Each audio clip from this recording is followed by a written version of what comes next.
qu'il a manqué à Brest ce soir pour faire buter vos joueurs? Le réalisme lensois. Je crois que sur les 3 premières situations, Lens a marqué 3 buts. Après, voilà, tout est dit. Nous, sur la première période, d'être mené 3-1 à la fin de cette première période, quand on voit les situations que l'on a réussi à se créer, la barre que l'on a touchée, un penalty qui avait l'air assez flagrant, qui n'a pas été sifflé. Et c'est vrai que c'est un peu le discours que j'ai tenu aux joueurs, que quelque part, d'être mené 3-1, on n'était pas récompensé, mais qu'en même temps, on avait fait aussi des fautes d'inattention, on a été trop permissif sur des situations qui étaient, à mon avis, plus simples à gérer. Mais bon, voilà, on a été courageux, on a été volontaire, on a essayé de rien lâcher, mais cette équipe, à l'arrivée, s'est montrée trop forte pour nous. Vous avez été un petit peu timide peut-être en début de match avant de réussir à vous lâcher finalement? Ouais, je sais pas, parce que sur les stades du match, on a plus d'occasions que les Lensois. Donc je sais pas si c'est de la timidité, on a tiré plus au but que les Lensois. Alors après, sur le début de match, je sais pas trop, parce que bon, on prend un but sur la première incursion lensoise. Après, forcément que ça ne vous met pas dans les meilleures dispositions. On a la chance de pouvoir égaliser. Alors qu'avant l'égalisation, on aurait pu aussi, avec la tête de Jérémy, revenir déjà au score à ce moment-là. Donc on était dans une bonne période. On les empêchait de pouvoir pratiquer leur jeu, parce qu'on était au pressing assez haut et on les a pas mal gênés. Donc non, je trouve globalement, le contenu de cette première période, elle était assez bonne. C'est que le score qui n'est pas très bon. Et c'est vrai qu'on l'a payé cher. On a payé cher quelques erreurs d'inattention, Mais bon, malgré tout, le discours à la mi-temps, c'était de continuer, d'y croire, et qu'en marquant un deuxième but, même si c'était à la 80e, tout était possible. Donc voilà, c'est ce que les joueurs ont essayé de faire. On est bien rentré en deuxième période, où on a eu quelques situations, mais après, c'est vrai que le match, les Lensois ont réussi à gérer et à mieux maîtriser le ballon par la suite, et c'est vrai que ça a été plus compliqué. Bon, vous l'avez vu, on a fait rentrer... Quand on fait rentrer des joueurs du banc, c'est souvent des jeunes joueurs. On a en plus quelques blessés depuis quelques semaines. Donc voilà, c'est vrai que du coup, quand les Lensois font rentrer des joueurs, forcément des joueurs avec beaucoup plus d'expérience et beaucoup plus de vécu, quoi. La bonne nouvelle, c'est qu'on a revu Slimani et Honora décisif. Ouais, c'est vrai que c'est un beau but. C'est vrai que c'est le genre de situation qu'on avait travaillé à l'entraînement. On sait que on était capable de leur faire mal sur la profondeur. Et après, on connaît Franck, sa capacité à pouvoir mettre un bon ballon.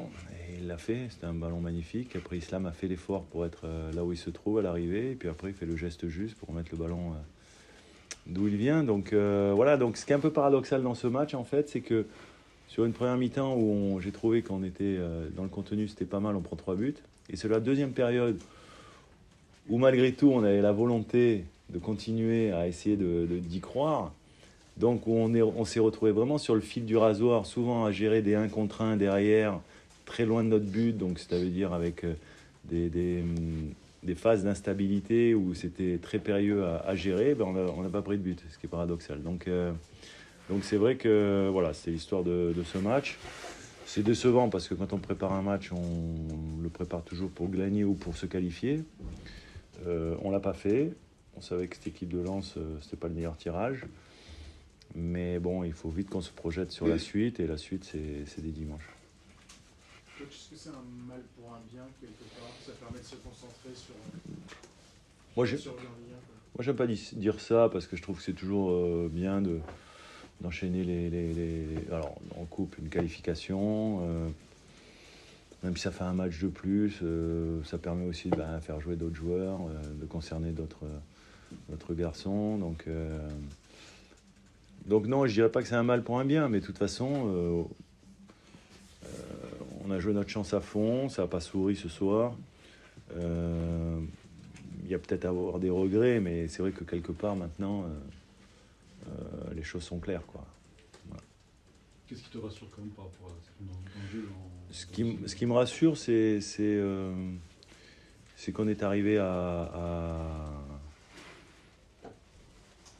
on est quand même arrivé à bousculer cette équipe lensoise, qui est quand même des équipes quand même les meilleures équipes sur les dernières semaines, les derniers mois en France. Donc ce qui me rassure, c'est ça. Ce qui me rassure aussi, c'est que les joueurs ont essayé, ils ne sont pas cachés, ils ont été, comme je l'ai dit, courageux. Après, voilà, quand vous rencontrez un adversaire qui, sur les 3 premières incursions, marque 3 buts, c'est aussi compliqué de s'en remettre. Mais bon, on a essayé, ça n'a pas souri, mais je suis persuadé que si on continue comme ça, à un moment donné, ça va le faire. Est-ce qu'offensivement, finalement, c'est presque pas les meilleures séquences que vous avez pu faire sur les 3 derniers matchs, vous étiez peut-être un peu plus offensivement bridé? Sur ce match-là, c'était les meilleures séquences, ouais. C'est sûr que on avait beaucoup tiré à Toulouse quand même. On avait beaucoup, on avait au-delà. Le match contre Lille, le premier match était plus compliqué offensivement parce que Lille nous a vraiment privé de ballon, surtout sur la première période. À Toulouse, on a commencé déjà à montrer des choses intéressantes dans l'utilisation du ballon. Et ce soir, on va dire que c'était encore mieux dans l'utilisation. Et c'est vrai qu'il y a eu des situations. Après, il y a beaucoup de densité athlétique. Cette équipe de Lens, elle est vraiment très dense. Elle est forte physiquement et après, elle est bonne techniquement. Donc bon, voilà, c'est... Mais on a par moments surrivalisé. Donc voilà, c'est ce qui est positif. Maintenant, bon, j'aime pas. Alors, je parlerai jamais de défaite encourageante parce que c'est un terme que je n'aime pas. Mais en tous les cas, on peut essayer de se dire que en continuant comme ça et en travaillant, ça va effectivement, ça va sourire. Il y a Loïc Rémy qui a été aperçu en tribune ce soir. Est-ce que c'est un joueur qui a signé pour Brest qui ligue Non, Loïc est un garçon avec qui j'ai travaillé moi quand j'étais à l'époque à Nice. Alors c'était un jeune joueur à l'époque. On a toujours gardé contact, on a une très bonne relation. Loïc rentre d'une expérience à l'étranger un peu compliquée. Et d'après ce que j'ai compris, bon, il s'entraînait seul, mais c'est jamais très marrant. Donc en parlant comme ça, parce qu'on s'était parlé il y a quelques temps, j'ai dit mais si tu veux venir t'entraîner avec un groupe, tu vois, que ça soit un peu plus ludique, que tu puisses toucher le ballon, n'hésite pas. Et puis il a dit moi je viendrai bien quelques temps. Donc voilà, il voudrait parfaire un peu sa préparation. Et puis on l'accueille avec plaisir. Alors comme je le dis, comme on perd un joueur par match, parce que là, avant le match, on a perdu quand même Noah, Fadiga.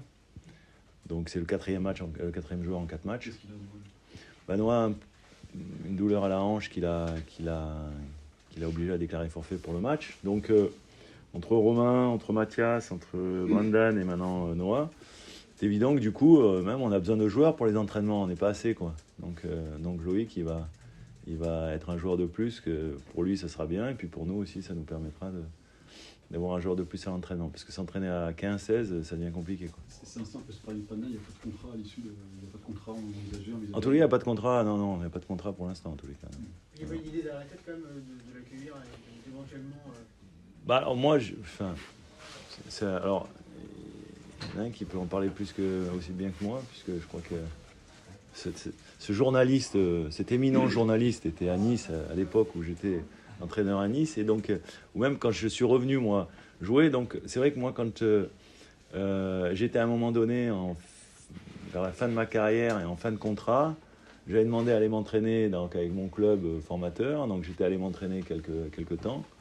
Et j'étais content qu'en fait on puisse m'accueillir pour que je puisse effectivement être avec un groupe. Donc je ne voyais pas Loïc refuser. J'ai demandé à Greg qui m'a dit mais avec plaisir s'il veut venir.